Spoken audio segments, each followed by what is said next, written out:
Donald Trump strutted into that blazing debate hall like he already owned the place, chest puffed out, smirk plastered across his face, absolutely convinced he was about to tear Barack Obama apart. He had his attacks loaded and ready, planning to mock Obama's calm leadership and lecture him about family loyalty like some kind of self-appointed king. But Obama? He sat there like a man who already knew exactly how this night was going to end. And then, out of nowhere, Obama dropped one single explosive bombshell that left Trump pale, sweating, and completely humiliated in front of the entire nation. The claim? That Barron wasn't Trump's son at all, but the biological child of Jeffrey Epstein. The lights inside that debate hall were blinding, hot, and absolutely unforgiving. When Barack Obama walked onto the stage, he moved slowly and steadily, like a man strolling into a regular Tuesday morning meeting. No nerves, no drama, just pure, icy calm. Right behind him came Donald Trump, chin high, chest out, striding like he'd already won before a single word was spoken. The moment both men sat down, the crowd went completely dead silent. Obama folded his hands on the table and gave a small, composed nod to the audience. Trump leaned back in his chair, smirking, scanning the room like a predator looking for his next meal. The host stepped forward, cleared his throat, and tried his best to sound neutral. "Gentlemen, welcome. We'll start with opening statements. Mr. Trump, you have the floor first." Trump didn't waste even 1 second. He leaned forward, jabbed his finger straight across the table, and launched into it with that loud, bulldozing voice the whole world knew too well. "Look, speeches and books are nice, Barack. Real nice. But that's not leadership. Leadership is about getting things done, not writing about them. You had 8 years, and what did you leave behind? Nothing but empty promises and people hurting." He paused for effect, then landed 2 punches he'd clearly rehearsed. "Remember Obamacare? Millions of Americans got stuck with skyrocketing premiums and lousy coverage. And your so-called economic recovery? Factories closed, jobs shipped overseas. Working families got left behind while you were busy giving speeches. That's not strength. That's weak leadership. Plain and simple." The room stirred. Some people nodded. Others shifted uncomfortably in their seats. Trump's eyes locked onto Obama, waiting, desperately waiting, for him to flinch or fire back. But Obama just sat there, completely still. The corners of his mouth lifted into a tiny, almost polite smile. Nothing more. No anger, no reaction, just that calm, unbothered smile. And that only made Trump more fired up. His smirk grew wider, his confidence swelling like a balloon about to pop. "And let me tell you something else," he continued, voice rising. "Real leadership starts at home. It's about loyalty. It's about family. You put your people first. You protect them. You stand by them no matter what. That's what real strength looks like. That's what Americans respect." He leaned even closer, tone turning sharp and personal, almost mocking. "You talk a big game about values, Barack, but where was that loyalty when it counted? Family first. That's the foundation. Without it, you've got nothing." Trump sat back, chest out, absolutely proud of himself. He had gone after policy, then twisted the knife with the family angle. In his mind, Obama was already on the ropes. The silence from the other side of the table only fed his ego more. He was certain he was running the show, but Obama hadn't said a single word yet. He just kept that same calm expression, hands relaxed on the table. His eyes, though, those eyes told a completely different story. Sharp, focused, totally unfazed. If you're new here, make sure you subscribe and hit that notification bell right now, because trust us, you do not want to miss what happens next. It only gets wilder from here. Trump wasn't done. He leaned forward again, voice booming across the hall like he was back at one of his rallies. Family is everything, he said, slapping the table for emphasis. Everything! When my kids were growing up, I was there. I protected them. I built a business empire and made sure none of them ever had to worry. That's what a real leader does. He puts family first, keeps them close, and fights for them every single day. Loyalty isn't just a word. It's action. It's blood. Without it, you're soft. You're nothing. He pointed straight at Obama, eyes narrow and burning with confidence. I've always said it, and I'll say it again right now. Family is the foundation of real strength. My family knows I've got their backs, no matter what. That's leadership you can see and feel. The crowd murmured. Some clapped. Some whispered. Trump soaked it all up, his chest puffing out even further. He was on a roll, and he knew it. Then he dropped the personal challenge, loud, direct, and dripping with arrogance. What about you, Barack? You don't want to talk about your own family. Come on. You sit there all calm and quiet, but you're not saying a word about it. You don't dare, do you? Afraid it'll show how weak your leadership really is? He smirked, leaning back, waiting for Obama to get defensive, or better yet, angry. The hall went even quieter, every single eye locked on both men like the whole world was holding its breath.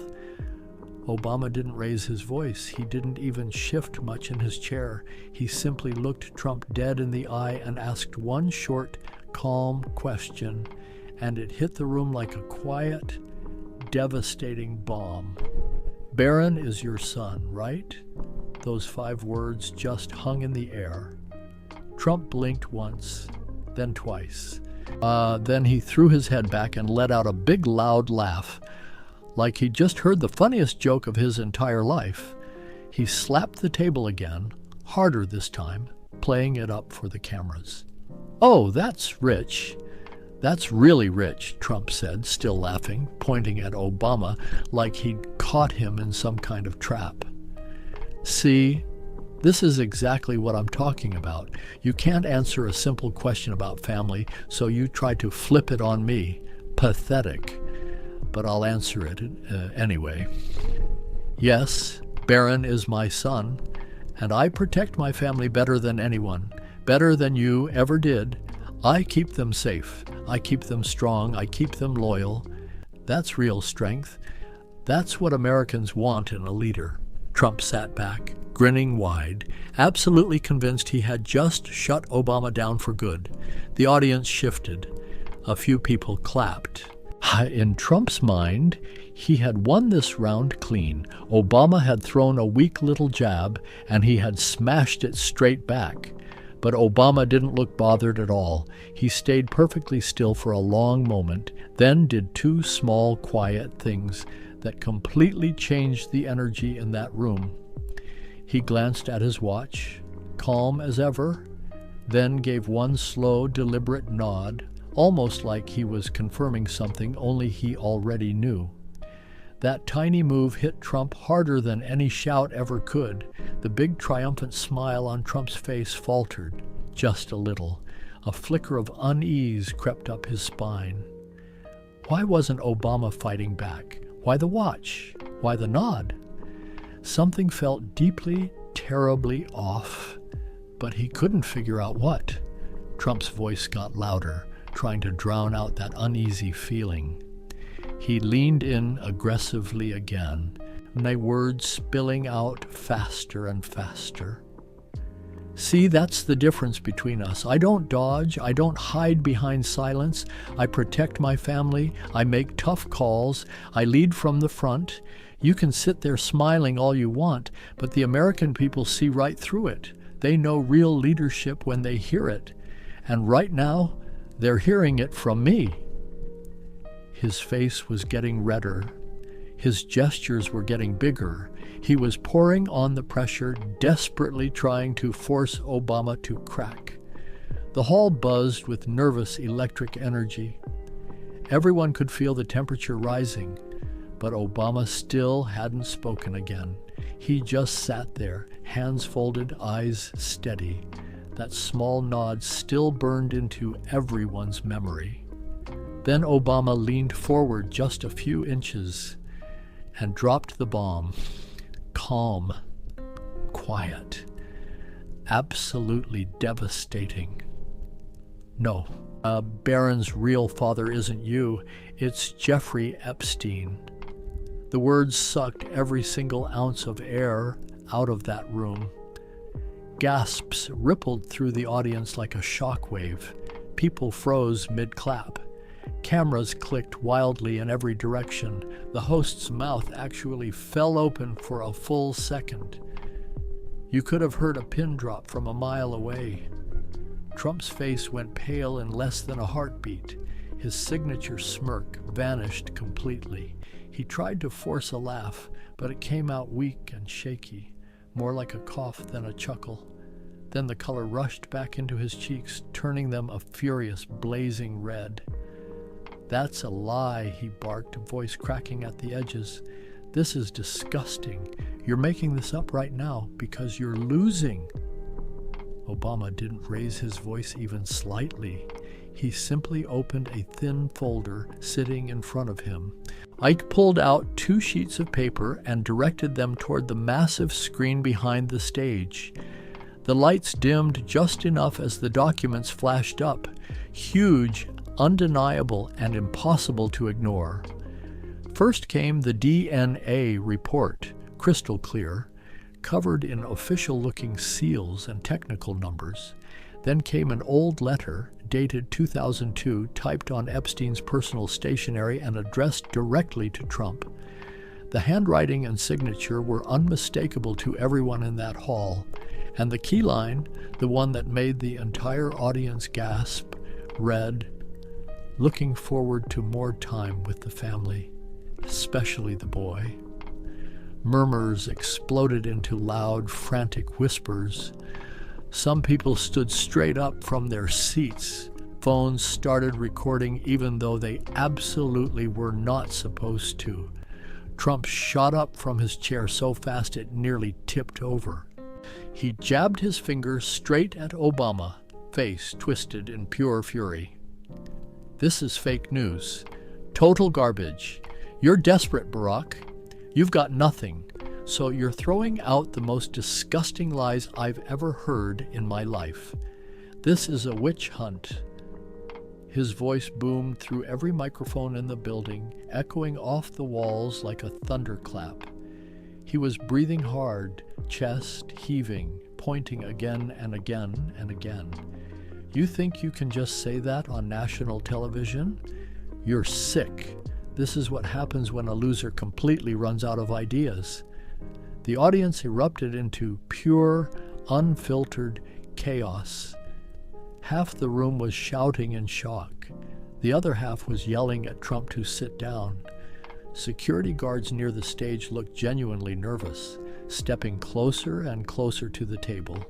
The host jumped in, waving his arms frantically. Gentlemen, please, order. Let's keep this civil. Mr. Trump, if you could." But nobody was listening. Trump kept standing there, red-faced, raging, voice rising over everyone. "I protect my family. I have always protected my family. This is a disgrace. You should be ashamed of yourself." Obama sat perfectly still the entire time, hands still folded, eyes locked calmly on Trump. He didn't smile. He didn't gloat.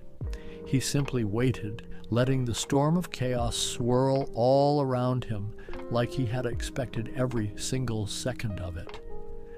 Then Obama picked up a small remote, pressed one button, and the big screen behind the stage lit up again. "Since we're talking about proof," he said quietly, Let's watch this. A short video clip began playing. It was grainy, but clear enough.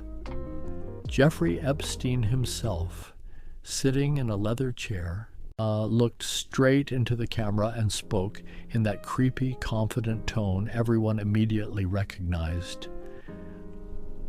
Donald and I go way back. We've shared a lot over the years, including time with the boy. Barron's a special kid. Donald knows exactly what I mean. The clip ended after just 12 brutal seconds, and the hall absolutely exploded. People shouted. Some covered their mouths in horror. Others jumped to their feet. The video froze right on Epstein's smiling face like a haunting final frame. Trump's eyes bulged wide open. Sweat was already beading on his forehead. He looked like a man who had just been slapped across the face in front of the entire world. "That's fake!" he screamed, voice cracking completely. "That's completely fake. I demand that be taken down right now." He spun wildly toward the host, pointing with a trembling hand. "Do something. This is rigged." But before the host could even open his mouth, Trump tried to flip the entire script. He waved frantically at someone standing just off stage and shouted, "Bring out my witness. Let's hear from someone who actually knows Epstein." A man in a sharp dark suit walked calmly onto the stage. Trump grinned, wide and triumphant, like he'd just played his winning card. "This man worked for Epstein for years. Go ahead. Tell them the truth." The witness took the microphone, but instead of backing Trump up, he looked straight into the cameras and said with complete calm, "I did work for Mr. Epstein, and I can confirm he recorded that video himself in 2004. He showed it to several people, including Mr. Trump. Everything in it is real." Trump's face went white, then purple. "What the hell are you saying? You're supposed to be on my side." The witness simply shrugged. "I was, until I received a subpoena this morning. I'm under oath now." The crowd roared like the roof was about to come off. Trump looked simultaneously betrayed and furious, a man watching his own plan collapse right in front of him in real time. He slammed both fists on the table so hard the microphones jumped. "You fabricated everything," he bellowed, voice shaking. "This is all a setup. I have real proof right here." He yanked a folded paper from his jacket pocket and waved it in the air like a desperate flag. "This is the real DNA test. It proves Barron is my son, 100%, not some sick lie." He slammed the paper down and pushed it toward the screen. The document appeared enormous for everyone to see. Obama glanced at it for barely 2 seconds, then spoke in that same unshakable, steady voice. "That document is dated March 12th, 2021. Jeffrey Epstein died in August 2019. That's impossible." The hall went silent for half a beat, then erupted even louder than before. Trump froze, mouth hanging open, realizing his catastrophic mistake far too late. He started sweating harder now, big visible drops rolling down his temples. His voice shook as he scrambled to fight back. "You're a liar, Obama. You've always been a liar. This is why nobody trusts you. You twist everything. You're desperate and pathetic." Obama answered immediately, calm, precise, and utterly devastating. "The video has a timestamp. The letter has a watermark. The witness is under oath. Those are facts, not twists." Trump jabbed his finger again, the voice rising into a full shout. "You think you're smart? You're nothing but a fraud. I built this country, not you." Obama didn't even blink. The DNA report shows a 99.8% match to Epstein's preserved sample. That's on the screen right now. Would you like me to read the lab number out loud? Trump's hands were trembling. He wiped his forehead with the back of his sleeve, breathing like a man who had just sprinted a mile. Every single attack he threw got sliced cleanly apart by another calm, cold fact. The louder he yelled, the smaller he looked, and everyone in that room could see it happening in real time. Obama waited patiently until the shouting died down just a little. Then he picked up the remote one final time, voice still low and steady like still water running deep.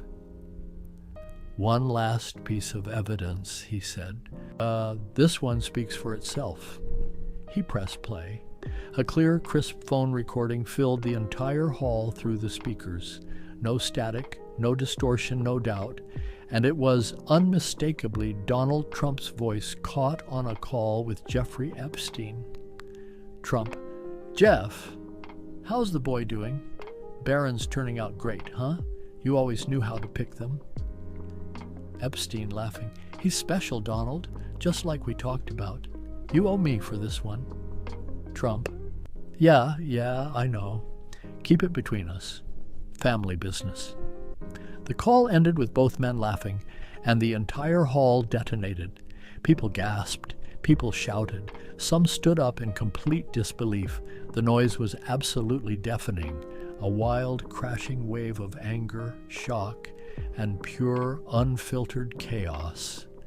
Cameras flashed like lightning. Reporters were shouting frantically into their phones. But Trump lost it completely. He shot up from his chair so fast it crashed backward onto the stage floor. His finger shook violently as he pointed it straight at Obama. "You have no guts," he screamed, voice cracking and breaking apart. "This is a witch hunt. A total hoax. You made that up? You're sick." His face turned a deep, alarming red, almost purple.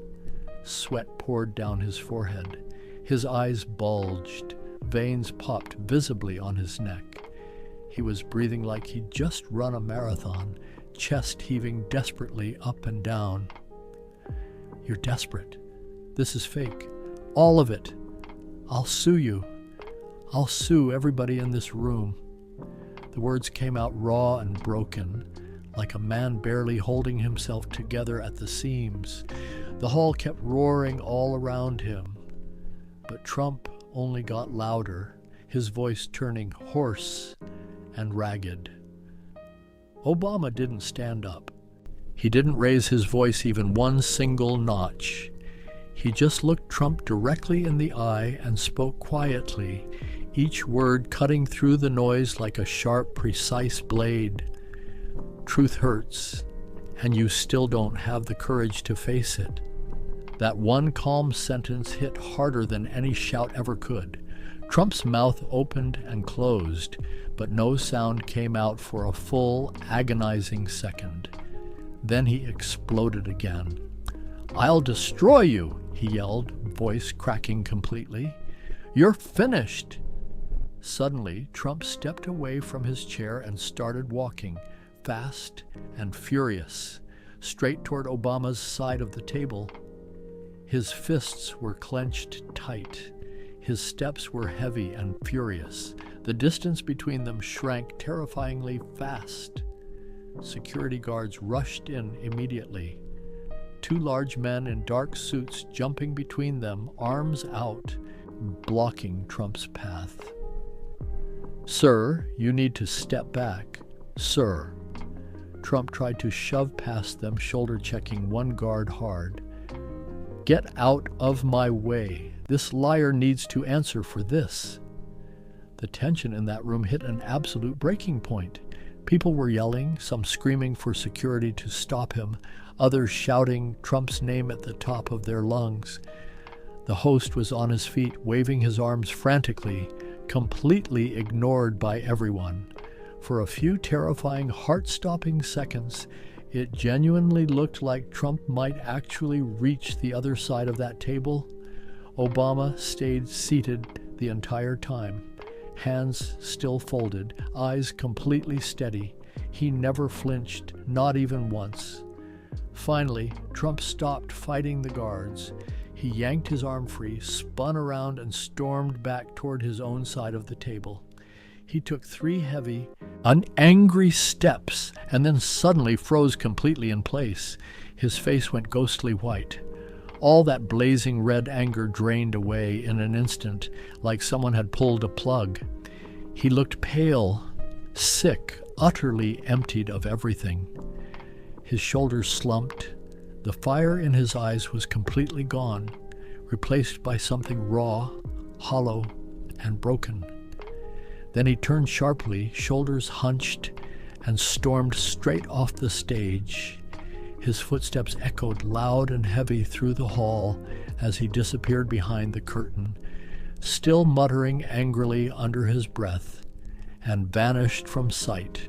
The crowd exploded into absolute bedlam. Half the room booed and jeered with everything they had. The other half clapped and cheered in wild, disbelieving celebration. "Shame!" some yelled. "Get him out!" others shouted. The mix of jeers and applause created a deafening, wall-shaking roar that filled every single corner of that arena. Security rushed to clear a path as Trump disappeared, gone, defeated and humiliated on national television. Obama never moved. He stayed seated at the table, hands folded, expression calm and completely steady. No victory smile, no smirk, no celebration. He simply waited for the noise to settle, like none of the storm had even grazed him. When the shouting finally dipped, Obama spoke again. Quiet, but carrying the full weight of everything that had just happened. "Real leadership means protecting the innocent," he said, "no matter who it hurts." He nodded toward the screen. One final image appeared, an old photo from 2002 showing Trump smiling at a private party, arm wrapped around Jeffrey Epstein, odd with a young boy visible in the background. Sharp, clear, undeniable. The hall went dead silent again. No gasps this time, just stunned, breathless quiet. Obama kept his voice low and even, no shouting, no drama, no theatrics. True leadership isn't about being the loudest person in the room. It's about composure when things get ugly. It's about facing the truth, even when it's deeply uncomfortable. And it's about taking responsibility for your actions, your words, and the people who are counting on you. Real strength doesn't come from attacking others. It comes from standing firm when everyone else is losing control. He paused, letting every single word sink deep into the silence. The entire audience sat completely motionless, hanging on every syllable. Nobody whispered. Nobody checked their phones. Yeah, every person in that hall was listening with everything they had. Tonight wasn't about winning an argument, Obama continued. It was about showing that patience and clarity can cut straight through noise and lies. You don't need to scream to lead. You just need the courage to tell the truth and the discipline to stay calm while you do it. That's what this country deserves. Leaders who protect the innocent, face hard facts, and put the people first. His voice stayed perfectly steady the entire time, never rising, never shaking, yet it filled that hall more powerfully than any shout ever could have. When he finally finished, the silence stretched out for several long, heavy seconds. Then the cheering started, soft at first, then growing, swelling, rolling louder and louder like a tide coming in. Obama, Obama, Obama. The chant surged through the crowd like a wave crashing over everything. People stood up, clapping hard, some with tears streaming openly down their faces. The energy in that room shifted from pure shock into something far deeper. Respect, relief, and quiet, overwhelming awe. The camera zoomed in tight on Obama's face. He sat there completely composed, eyes clear, offering one small, humble nod to the audience. No gloating, no celebration, just that same calm, unshakable presence that had carried him through every single second of that extraordinary night. In the control room, the director faded the screen slowly to black. White text appeared quietly across the darkness. One calm voice changed everything. The broadcast ended on that single line, leaving millions of viewers at home staring at their screens, completely unable to move, still processing what they had just witnessed. Trump was gone. The chaos had passed, but the lesson hung heavy in the air like smoke after a fire. Loud aggression had met quiet strength, and in the end, composure had won.